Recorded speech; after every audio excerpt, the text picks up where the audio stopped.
సమయాన్ని సిద్ధంగా ఉన్నాడు దేవుని బిడ్డలారా. సహోదరుడు అటువంటి సిద్ధపాటు జీవితం ఉంటే మనం జాగ్రత్త కలిగిన జీవితాన్ని జీవిస్తాం. నేను దేవుని కోసం బ్రతకాలి, దేవుని కోసం ప్రయాసపడాలి, దేవుని కోసం నేను జీవించాలి, దేవుని కనపరచాలి, ఇంకా 4 ఆత్మలను ప్రభు సరిగ్గా నడిపించాలి. క్రీస్తు న్యాయపీఠం మీద ప్రత్యక్షం కావాలి. కాబట్టి రేపు పొద్దున ఆయనకి నేనేం సమాధానం చెప్పుకోవాలి? నా కోసం ఏం చేసేవానంటే ఏం సమాధానం చెప్పుకోవాలి? నా కోసం నీ ప్రయాస ఏమిటి, నా కోసం నీ ప్రయత్నం ఏమిటి అని అంటే దేవుని యొక్క న్యాయపీఠం మీద ఏం చెప్పుకోవాలి? దేవుని బిడ్డలారా, అటువంటి గ్రహింపుతో మనం బ్రతుకుతాం. ఈ లోకంలో మనం సిద్ధంగా బ్రతికితే ఎప్పుడు దేవుని పిలుపు వచ్చినా ఏ భయము లేదు. నీ భర్త రక్షించబడ్డా సహోదరి? ప్రార్థన చేస్తున్నామా నీ భర్త రక్షణ కొరకు?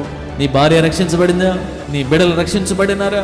నీ బిడ్డల రక్షణ కోసం ప్రార్థన చేస్తున్నావా? ముందు నీ బిడ్డల ఉద్యోగం కోసం ప్రార్థన చేస్తున్నావా? ఒక తల్లి అంటుంది, అయ్యా నాకు వాడికి ఉద్యోగం తర్వాత ముందు వాడి రక్షణలోకి రావాలి చాలు నాకు అంటుంది. ఇంత ఆత్మీయురాలుగా ఏమి జీవిస్తుందా అని అనిపించింది ప్రియదేని బిడ్డలారా. ఒక తల్లి, ఒక సహోదరి, అయ్యా వాడి ఉద్యోగం తర్వాత కానీ ముందు ప్రార్థనకి రావాలని ప్రార్థన చేయండి వాడి కొరకు. ఈ ఆలోచన ఉందా?